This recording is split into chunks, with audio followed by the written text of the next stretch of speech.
are pledging to give $100,000 to the building. Twebwe twiyemeje gutanga ibihumbi 100 by'amadolari muri yo parcelle, nibyo dupledginze twiyemeje kuzatanga, no kuvuga imiliyoni 140 z'amanyarwanda.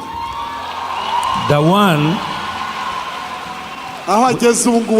you'll give us the account, we shall send the balance, but this one muzatwohereza nimero ya konti aho tuzohereza asigaye. Iteka zakora umurimo wihuse,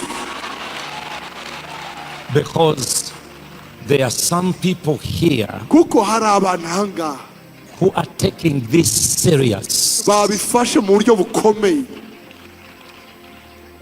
that the gateway to heaven has been opened. Bati yuko ururembo rw'ijuru rwakingutse. With our seed Twe twaje tuzanye imbuto yacu from Uganda, tuyivanye muri Uganda.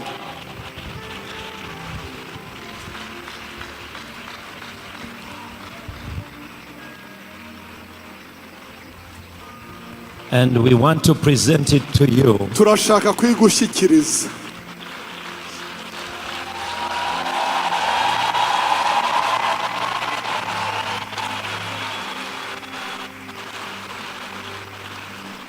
We are pledging to give $100,000 to the building. Twebwe twiyemeje gutanga ibihumbi 100 by'amadolari muri yo parcelle, nibyo dupledginze twiyemeje kuzatanga, no kuvuga imiliyoni 140 z'amanyarwanda. The one you'll give us the account, we shall send the balance, but this one muzatwohereza nimero ya konti aho tuzohereza asigaye is $30,000. Ariko twaje tuzanye ibihumbi 30 by'amadolari.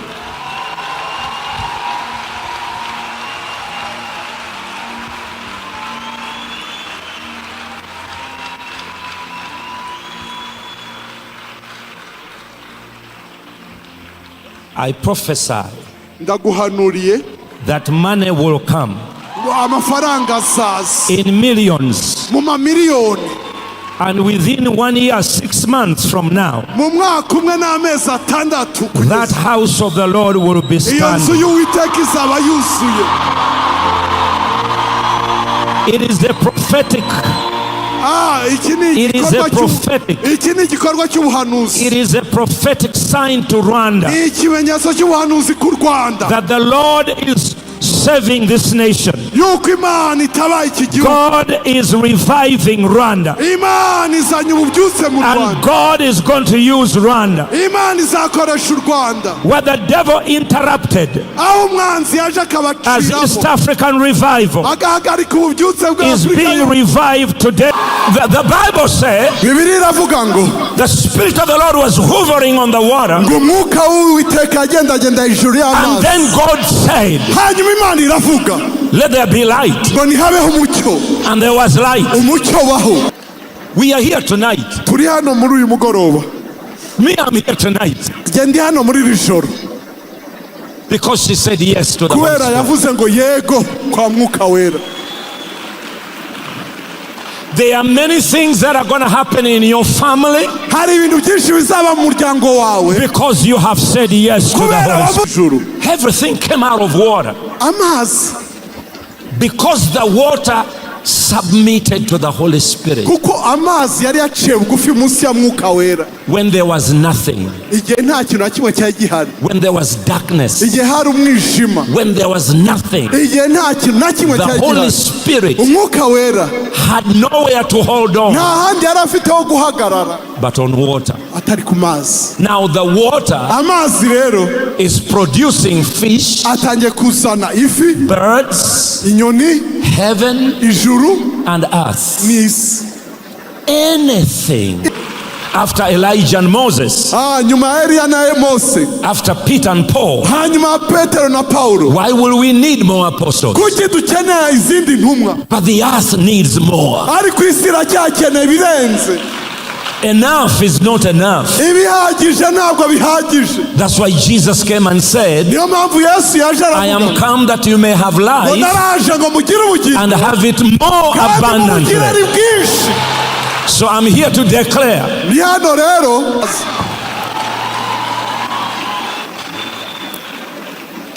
Jesus said to the disciples, Yesu abwira abigishwa, they were not educated. ntabwo bari barize. Everybody knows that. buri muntu arabizi ko batari barize. Peter and company. Petero n'inshuti ze He said, you shall receive power aravuga ngo muzahabwa imbaraga when the Holy Spirit comes upon you. umwuka wera nabaza. And on the day of Pentecost, maze ku munsi wa Pentekote Peter preached to 18 different nations. Petero abwiriza amahanga menshi, ibihugu nk'umunani. 3,000 of them got saved. ibihumbi bitatu birakizwa uwo munsi. Why? kubera iki? The Holy Spirit. kuko Just lift up your hands to the Lord. tuzamure ibiganza byacu imbere y'Imana.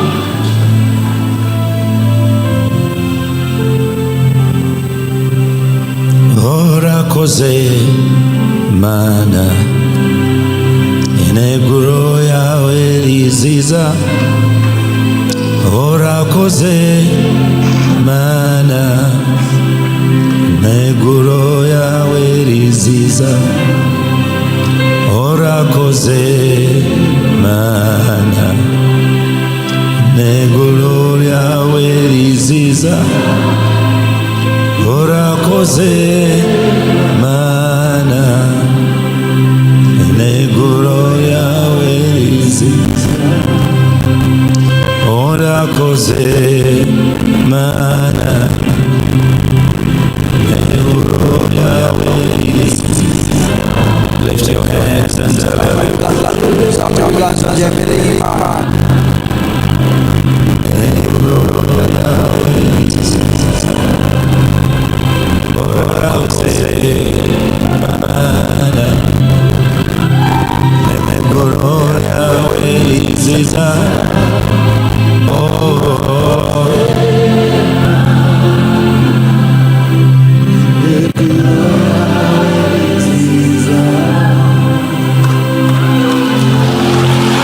We give you praise, Jesus.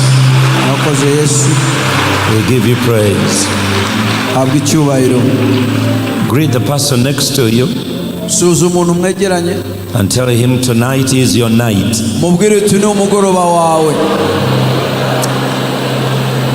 Yeah, tonight is your night.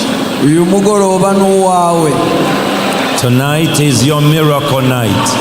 uyu mugoroba ni umugoroba wawe w'igitangaza cyawe. Now, noneho I don't know where he's seated. I'm going to ask him to come. I'm going to use 2 interpreters tonight. uyu mugoroba ndakoresha abasemuzi babiri. Yeah. We're going to use 2 interpreters tonight ndakoresha abasemuzi babiri because tonight is going to be very explosive. Huh? kubera yuko uyu mugoroba ugiye kuba umugoroba udasanzwe.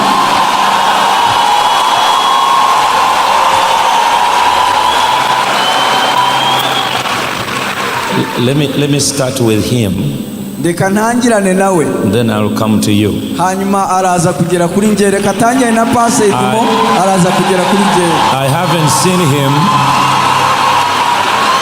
haven't seen him since he was interpreting me in Burundi in 2012. Since 2012. So, but good interpreter. If he's not good, I'll slap him, so no problem. Apostle Mignone, please, you may be seated. mukwiye kwicara, ushobora Apostle kwicara. Mignone and your husband Apotre Mignone n'umutware wawe and the leadership in this place, I salute you in Jesus' name. Pastor Jessica send you greetings. She's Alo. Pastor Jessica yabasuye cyane.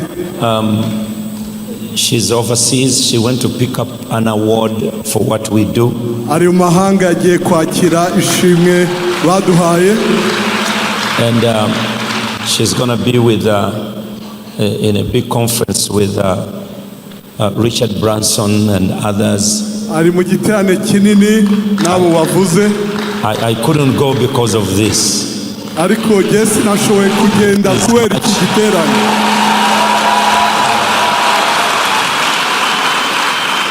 I'm fine. Don't worry about my voice. I can shout. Muhumure ijwi ryanjye rimeze neza sinkeneye kushobora kurangurura ijwi. I'm doing it on purpose. I don't want to shout. Ndabikora ku mpamvu ntimuzamure ijwi ryanjye ahubwo muzamure irya pastor ya muzamure ryanjye. I don't want to shout. I want to talk to people. Ndashaka kuganiriza abantu. I want to talk to you, not to shout at you. Ndashaka kubaganiza ntabwo nshaka kubasakuriza.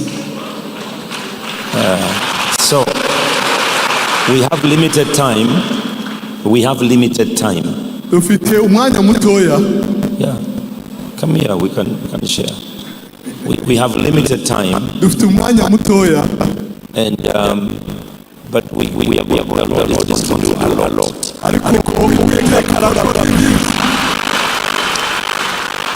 First and foremost, this is a beautiful place. Ahantu ni heza cyane.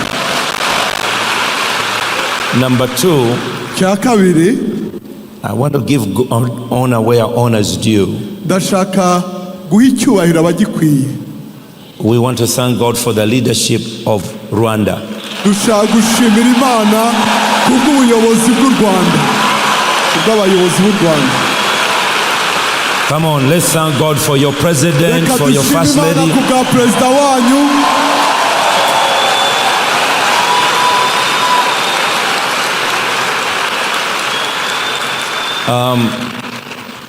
People of Rwanda, you are most blessed.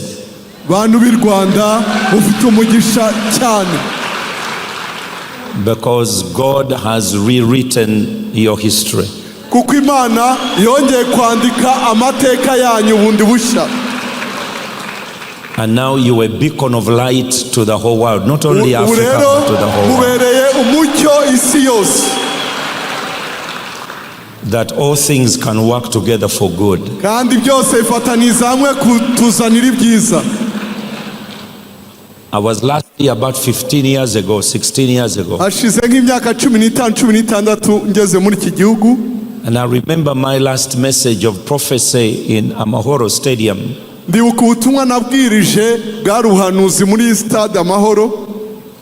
Was what I see now. Ubwo nabwirije nibyo ndimo kubona none. That in the same country ko muri icyo gihugu nyine where the devil had done havoc, aho Satani yakoze ibintu bibi cyane, the Lord will do wonders. Uwiteka azakora ibitangaza. Because this is a day of thanksgiving. Ko none ari umunsi w'amashimwe. Let's stand up on our feet. Reka mbase muhaguruke mwese. And let's sing our national anthem. Reka turirimbe indirimbo y'igihugu. And I know someone here knows how to sing the song. Wadufashije kare umuririmbyi muri kwaya azengera dufashe. And let's sing it stronger. We had a gentleman singing in the morning. Tuyiririmbe mu mbaraga kabisa. When people love their nation, igihe bandikaga izo ndirimbo, they are patriotic. Bazandikaga kubera urukundo bafitiye igihugu cyabo. Patriotism is love for God and country. Patriotism ni ugukunda igihugu no gukunda Imana. When you love God, you have to love your country. Kandi nimba ukunda Imana ugomba no gukunda igihugu cyawe.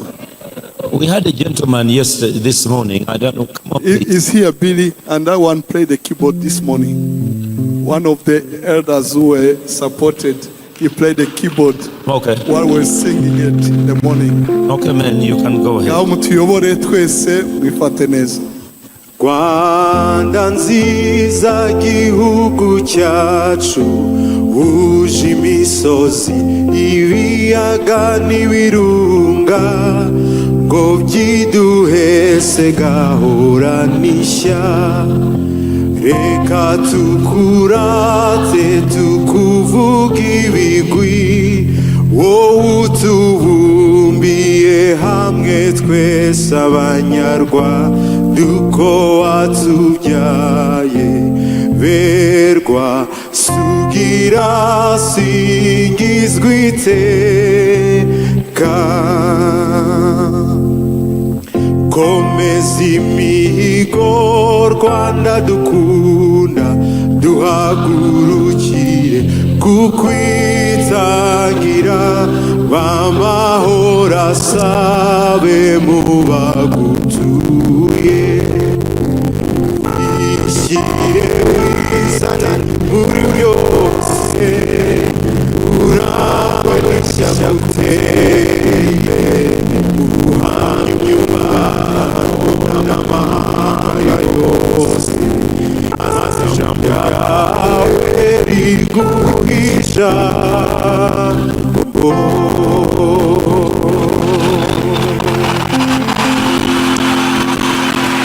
Praise the Lord. You may be seated. mushobora gufata ibyicaro. You may be seated. mushobora gufata ibyicaro.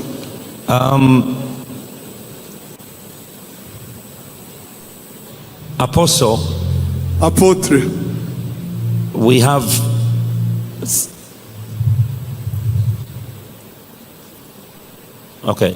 we have I feel in my spirit there are two anointings here tonight.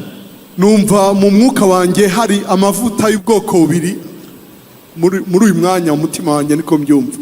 There is an anointing hari amavuta called all things anointing. yitwa ngo ibintu byose birasizwe.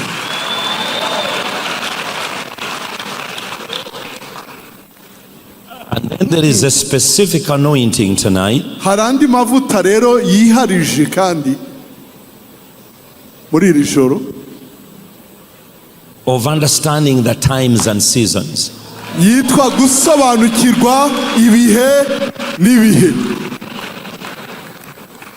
I pray that tonight the Holy Spirit will come upon you and me, ndasenga ngo umwuka wera kumanukire wowe nanjye, and we will communicate dutangaze with few words, and then the revelation will be mu magambo greater. make kandi yishurirwa ribi rikomeye. I give you praise, Jesus, Mana nguhaye icyubahiro Yesu, and I give you glory nguhaye icyubahiro Yesu, in Jesus' mu name. izina rya Yesu. Amen. Amen. You all have read the Bible, mwese mwasomye Bibiliya and you have understood the beginning of the creation of this world, kandi of this earth, mwasobanukiwe uko isi yaremwe. was not as easy to God as it is maybe difficult to us. byari byoroshye ku Mana kurusha uko twe byadukomerera. I was telling the people this morning, muri iki gitondo nahoze mbwira abantu, in Genesis chapter 1, it gives you a very scanty understanding.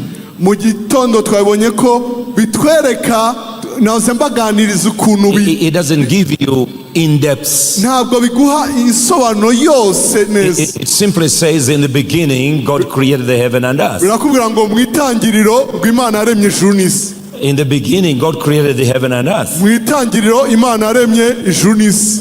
To a simple mind, that is very simple statement. ku muntu udasobanukirwa cyane ibyo ni ibintu byoroshye But cyane. when you go down, you begin to realize that the God who makes a heaven found difficulty dealing with the earth. ariko iyo ukomeje gusoma neza ukamanuka ubona ko Imana yahuye n'ikibazo mu kurema isi. And I'm not talking about Pastor Kayanja or President Kagame or Apostle Mignone. I'm talking about God.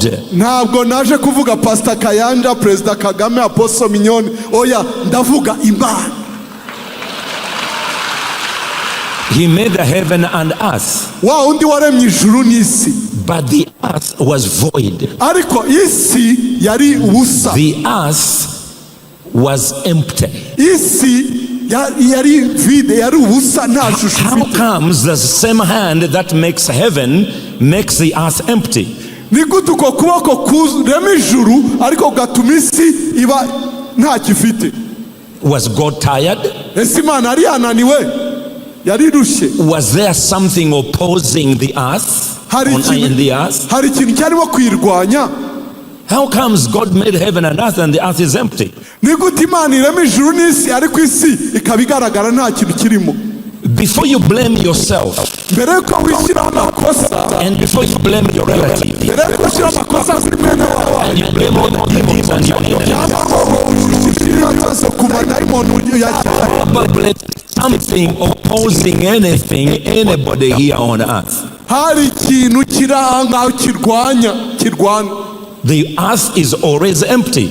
Isi yahoze igaragara nta kintu kirimo. It doesn't mean what helps heaven to have plenty, it doesn't help the earth. Ibifasha ijuru rikuzura ntibifasha isi ngo yuzure. The earth was empty. Isi yaragaragaraga nta kiri. Void. Nta kiriho, nta shusho. No formation. Nta shusho. And darkness covered the earth. Kandi hari umwijima upfutse isi. When I read this one, my mind began to run. Igihe nabisomaga ibitekerezo byanjye byarihuse cyane. I said probably our major problem ndavuga ni wenda ikibazo cyacu nyamukuru is that what suffice in other areas, the earth take it to be very small. Nukuvuga ngo icyo igihaza ahandi ku isi usanga bigorana. So you need to do more. Ukwiriye kurushaho gukora.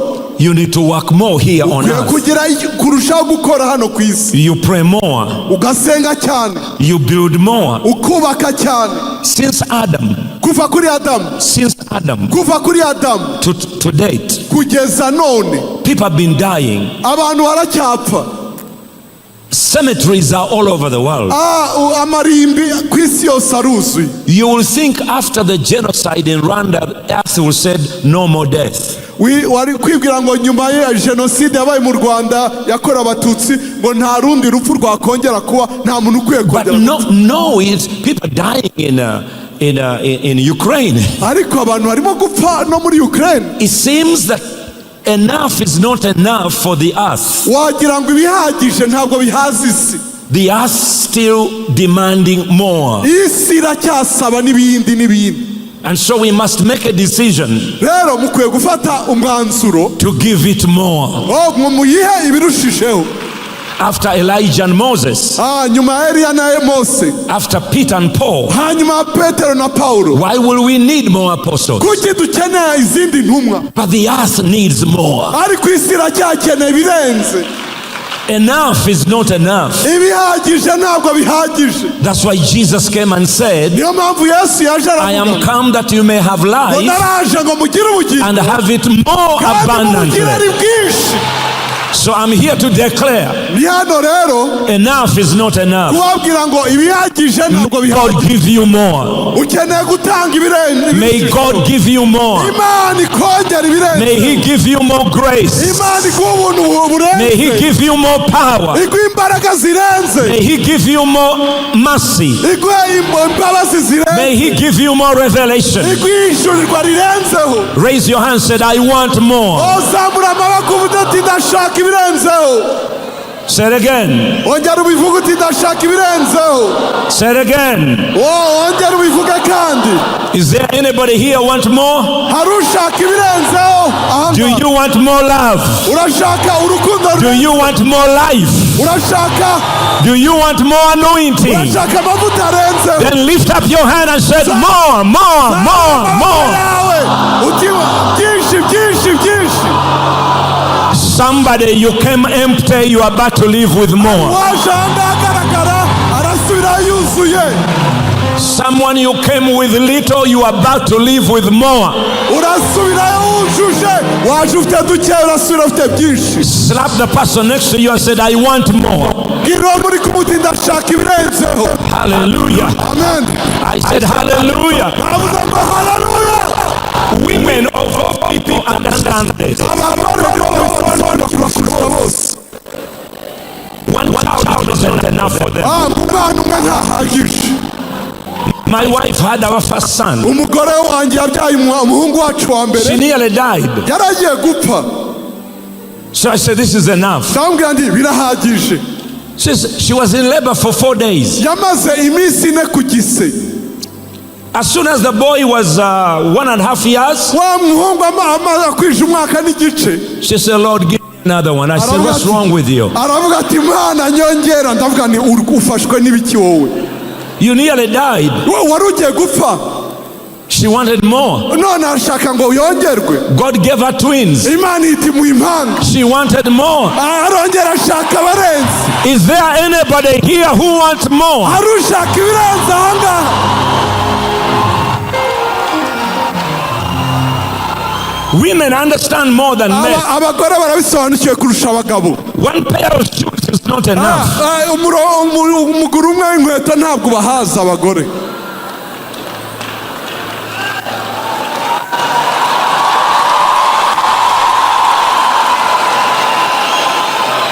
One dress is not enough. ikanzu imwe ntibahaza. So I gave up. ndamuha. I gave up on dresses. narahebye ku makanzu. So I told her daughter, narabwiye bakobwa be. Christiana, I say, you design for your mom. nabwira ndi Christiana witeho mama wari ujye umushakira.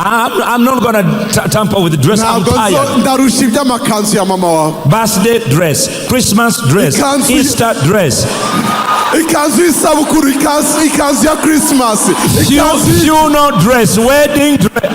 ikanzu y'ubukwe, inkweto z'ubukwe. Somebody said, I want more. vuga uti ndashaka ibirenzeho.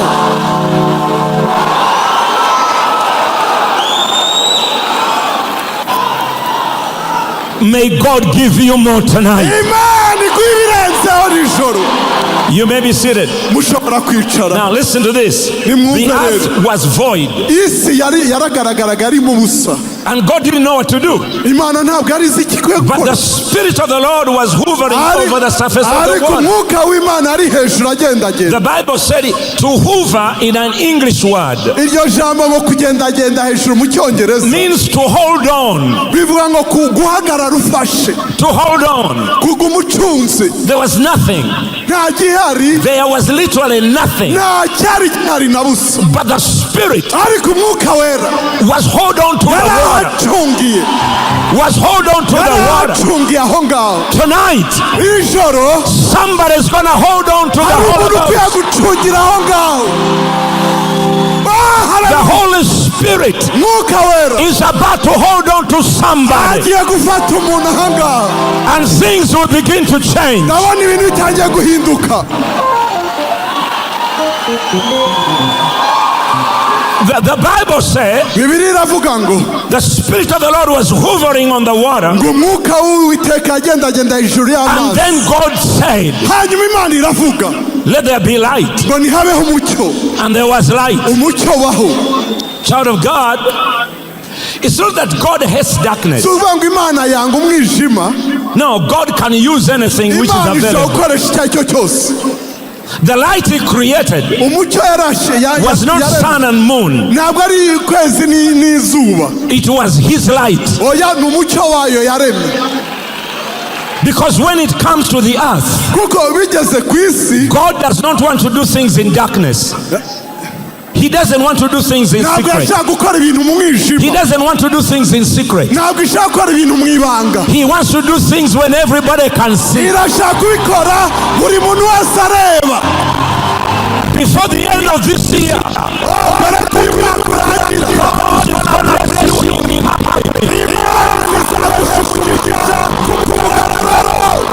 The Lord is about to bless you. Imana igiye kuguhesha umugisha. When your enemies are watching, mu gihe abanzi bawe bareba.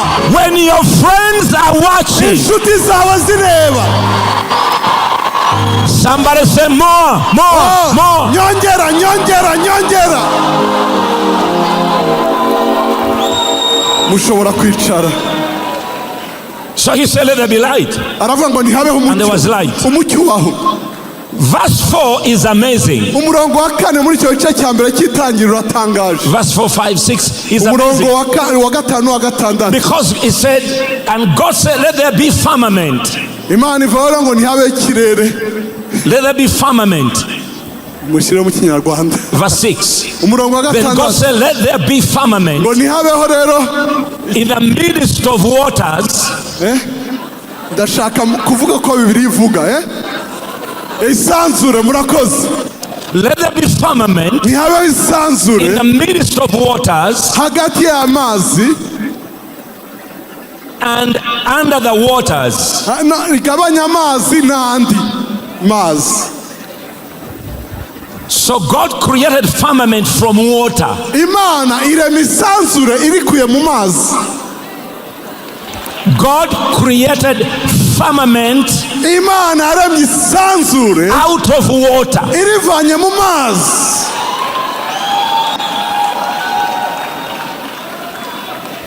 And the following verse 8 says, umurongo w'umunani uravuga ngo, verse 8, umurongo w'umunani uravuga ngo, and God called the firmament heaven. Imana yita iryo sanzure ijuru. So God created heaven out of water. Imana yaremye ijuru irivanye mu mazi. No, you didn't get it. Mukeneye kubisobanukirwa. All that was for God was water. Whatever was of God had to use was water. Ibyo Imana yari ifite gukoresha ni amazi gusa. There was nothing on earth. Nta kindi yari ifite kuri iyi si. What was available was water. Icyari gihari ni amazi gusa. When water received the Holy Spirit, Igihe amazi yakira umwuka wera, God saw heaven out of water. Imana itibona ijuru muri ayo mazi. When you receive the Holy Spirit, Iyo wakira umwuka wera, there is a heaven coming out of you. ijuru rihinduka muri wowe. Someone here is about to produce a heaven. Hari umuntu ahangaha ugiye kuzana ijuru.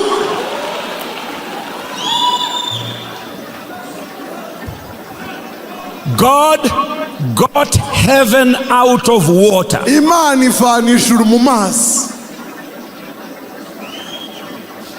Now, how can God get heaven out of water? Ni gute Imana irema ijuru rivanye mu mazi? The formula is easy. Uwo mubare uroroshye cyane. Anything that comes to God become God. Ikije ku Mana cyose gihinduka Imana. Woo! John chapter 1 verse 1 says, Yohana igice cya mbere umurongo wa mbere haravuga ngo, in the beginning was the Word, ngo mu itangiriro hari ijambo. and the Word was with God, Ijambo ryari kumwe n'Imana. and the Word became God. Kandi ijambo rihinduka Imana. Rihinduka umuntu. Everything you bring to God Ikintu cyose usaza n'Imana becomes like Him. Now, who is God? Imana ni nde? God is seven spirits. God is seven spirits. Bibiliya itubwira ko Imana ari imyuka irindwi. God is seven spirits. Ni imyuka irindwi. God is a creator. Ni umuremyi. He's a life giver. Itanga ubugingo. He's a healer. He's a savior. Irakiza. He's a deliverer. Iratabara. He's rich. He's rich. Iratunze. Irakiza. He owns heaven and earth. Ifite ijuru n'isi mu maboko yayo. His love. Ni urukundo. He's powerful. Ni imbaraga. His blessing. Ni umugisha. He took the dust Afata itaka from the earth. arikura mu isi, He molded something, arikoramo ikintu, breathed into it, agihumekeramo, and he became man. gihinduka umuntu. And he said, you are my image. Iravuga ngo uri ishusho yanjye. You are in my likeness. Urasa nanjye. And as long as man was with God, Igihe cyose umuntu yari kumwe n'Imana, whatever God made, icyo Imana yakoraga, man knew the name. n'umuntu yahitaga akita izina. That's why Niyo mpamvu the Word was with God. ijambo yari kumwe and the word n'Imana became God. hanyuma ijambo rihinduka Stay Imana. with me. Mugumane nanjye. Moses came to Mountain Sinai Mose yaje ku musozi Sinayi and he was talking to God. avugana n'Imana. When the conversation was over, Ikiganiro cyabo gishojwe, God did not say, Imana ntiyavuze I'm ngo sending you as my servant. ngo mwohereje nk'umugaragu wanjye. Oya, God said, Imana I'm aramubwira sending you as God. gutumye nk'Imana. And of all people, Rero ku bantu bose Moses Mose created things like God. yaremye ibintu nk'Imana. He turned water into blood. Yahinduye amazi ahinduka amaraso. Jesus turned water into wine. Yesu yahinduye amazi aba divayi. He made things colorful. Yakoze ibintu mu mabara menshi. He made things colorful. Yaremye ibintu mu mabara menshi. He created frogs. Yaremye n'ibikere. Mose yaremye ibikere. He made a way where there's no way. Yaciye inzira hatagira inzira Mose. When you are with the Holy Spirit, Iyo uri kumwe n'Umwuka Wera, you are going to do things people have never done in your family. uzakora ibintu nta muntu n'umwe yigeze akora. Oh, stay with me. Reka tugumane aha In the ngaha. beginning, Ubwa mbere God created the heaven and earth. Imana irema ijuru So where did n'isi. he get the earth? None isi He got the earth yayivanye. from water. Isi yayivanye mu mazi. Where did he get man? Umuntu yamuvanye he? From water. Yamuvanye mu mazi.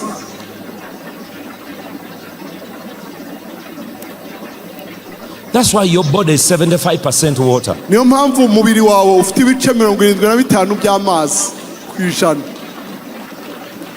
Okay, you'll get this one next week. Muzabisobanukirwa mu cyumweru gitaha. You are conceived in water. Utwite amazi. You grow in the womb in water. Ugakurira mu nda irimo amazi. Why? Kuki? Why is the water producing all these things? Kubera iki aya mazi ari atuzanira ibintu byose? In Genesis it said, there's a verse I was reading, coming in the car. It says, and God said, let the waters produce fish. Ngo reka amafi aturuke mu mazi, reka amazi azana amafi. He said, let the water produce fish. Ngo amazi azane ifi. Verse 20, Genesis 1:20. Itangiriro igice cya mbere umurongo wa 20. Then God said, let the waters abound with an abundance of living things. Imana iravuga iti amazi yuzuremo ibyigenza byinshi cyane bifite ubugingo. And let the birds fly above the earth. Kandi inyoni n'ibisiga biguruke mu isanzure ry'ijuru. Everything came out of water. Amazi. Because the water submitted to the Holy Spirit. Kuko amazi yari yaciye bugufi munsi ya Mwuka Wera. When there was nothing. Igihe nta kintu na kimwe cyari gihari. When there was darkness. Igihe hari umwijima. When there was nothing. Igihe nta kintu na kimwe cyari The gihari. Holy Spirit Umwuka Wera had nowhere to hold on. nta handi yari afite ho guhagarara But on water. atari ku mazi. Now the water Amazi rero is producing fish, atangiye kuzana ifi, birds, inyoni, heaven, ijuru and earth. n'isi. Anything Ikintu cyose that submits under the Holy Spirit giciye bugufi munsi ya Mwuka Wera will produce wonders. kizazana ibitangaza.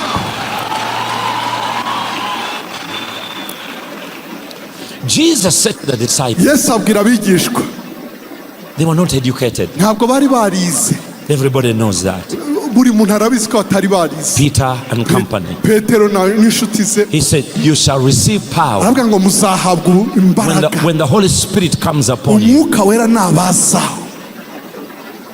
And on the day of Pentecost, Maze ku munsi wa Pentecote Peter preached to 18 different nations. Petero abwiriza amahanga menshi, ibihugu nk'umunani. 3,000 of them got saved. Ibihumbi 3 birakizwa uwo munsi. Why? Kubera iki? The Holy Spirit. Kuko Umwuka Wera yaramumanitse. He walks on the beautiful gate of the temple. He walks on the beautiful gate of the temple. Yagiye kuri rya rembo ryitwa ryiza.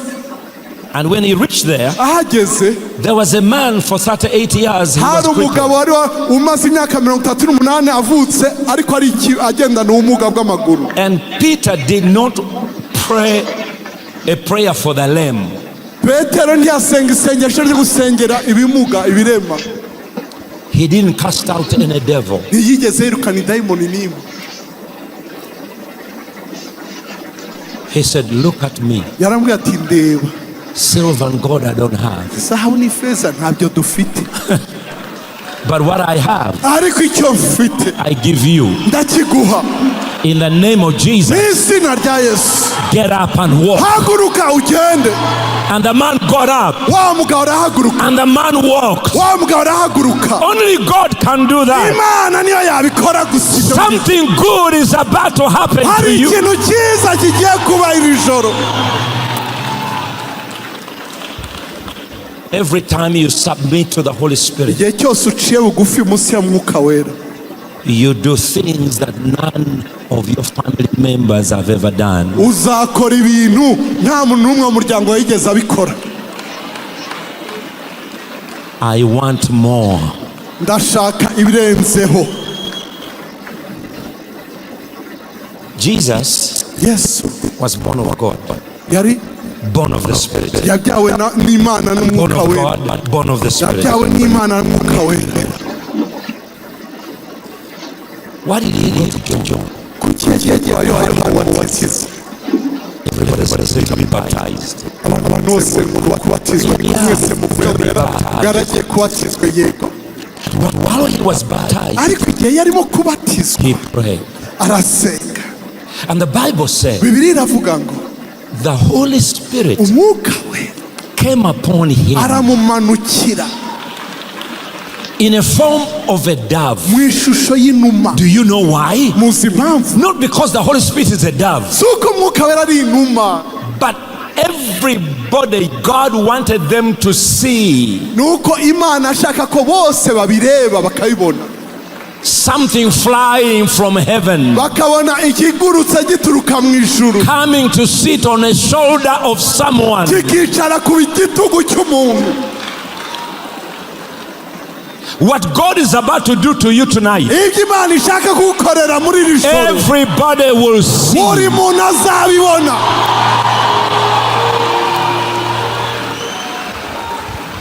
Now watch this. nimwumve, The Spirit caught him mwuka wera aramufata and took him to the desert. amujyana mu butayu. Jesus did not walk.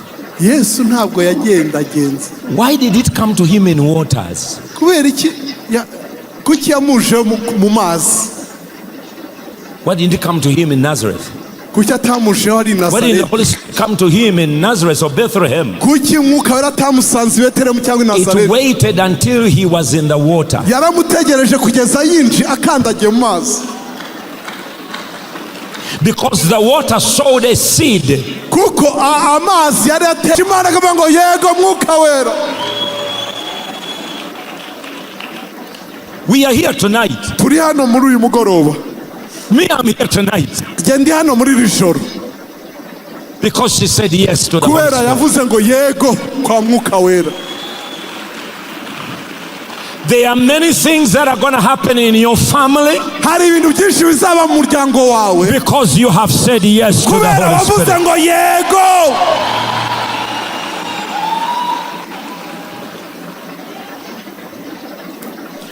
Every time you said yes to the Holy Spirit, igihe cyose wemereye umwuka wera things will begin to happen. ibintu bizatangira kuba. I remember, ndibuka, let me even talk about miracle signs and wonders. reka mvuge ku bitangaza Because I don't want n'ibimenyetso. to talk to them, I want you to see them tonight. yewe sinshaka kubivuga gusa, ndashaka ngo mubibone iri joro. Let me talk about show you things you can't see here. reka mvuge ibintu mushobora kubona ahangaha. We are a church. turacometse I'm not turuzi. an agriculturist. yewe ntabwo ndi umuhinzi, I'm not an agronomist or yewe ntabwo ndi agriculturist. umuhinzi, ntabwo nizi iby'ubuhinzi. During COVID, mu gihe cya covid, before COVID, mbere ko covid iza, The Lord, in 77 days of glory, mu gihe cy'iterane cy'iminsi The Lord says to me, 77 Uwiteka arambwiye start a farm, ngo tangira ubuhinzi, grow food. utangire kumeza imyaka. Something is coming. Hari ikintu kigiye kuza. I didn't know what it was. Je ntabwo nari nzi ikigiye kuza. So we started growing the farm. Dutangira no gutera imyaka, guhinga. We started developing it. Turakora kabisa. We grow. We raise cattle, we raise sheep, we raise cows. Tworora ihene, inka, intama. We grow maize. Tutera ibigori. We didn't have storage. Ntabwo twari dufite ububiko. So I ended up building a makeshift storage for maize. Ntangira kubaka aho tuzajya tubika ibigori. All of a sudden, boom, COVID came. Boom, COVID biraje. Churches were closed. Churches were closed. Amatorero arafungwa. 20,000 pastors were starving in their homes. Abapastori 20,000 bicirwa n'inzara mu mago yabo. They were starving. Bicwa n'inzara. And the Lord said, Imana irambwira, get the food I told you. ngo fata bya biryo rero nakubwiye, ya myaka. Get the food I told you. Fata bya biryo, ya myaka nakubwiraga. Start distributing food. Tangira no gutanga ibiryo. The government did not allow other people to distribute. We are the only one on government in Uganda distributing food. Twenyine leta ya Uganda yemereye gutanga iyo myaka. Now listen to this. I'm not a farm. I'm not an agriculturist. Je ntabwo nizi iby'ubuhinzi. But the Lord was giving me word Imana ikampa ijambo so that I'm relevant in season. kugira ngo iryo jambo ritajyana n'igihe turimo. Because we are to preach in season and out of Kuko season. dukwiye gukora mu gihe gikwiye n'igihe kidakwiye. So what happened was we gathered all this maize, we milled it and we distributed it. Turabisya That's the maize. tuohereza ifu ya gahunga muri abo So we gave away, I don't know how many metric tons. ntabwo sinibuka uko bya amatoni twatanze. We were crisscrossing across the whole country giving food and giving money. Tugendagenda igihugu haruguru no hepfo dutanga gahunga kandi Then dutanga when the food was finished, when the food was finished, ibiti byari bishize it was Easter. hari muri Pasika. And the Lord said to me, Imana irambwira, tithe your cows. dutanga icya 10 cy'inka zawe. Now, we herdsmen, it's very difficult for us to kill a cow. Twebwe abanyenka ni ikintu kigoye cyane kwica inka yawe cyangwa itungo ryawe. We can give you money, but not cows. dushobora kuguha amafaranga ariko apana inyama, inka wapi. I can give you money, not cows. Naguha amafaranga ariko sinaguha inka.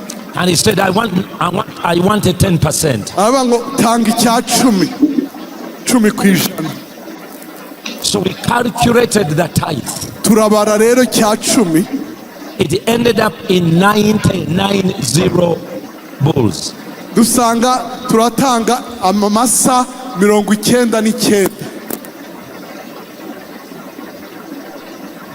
Icya 10.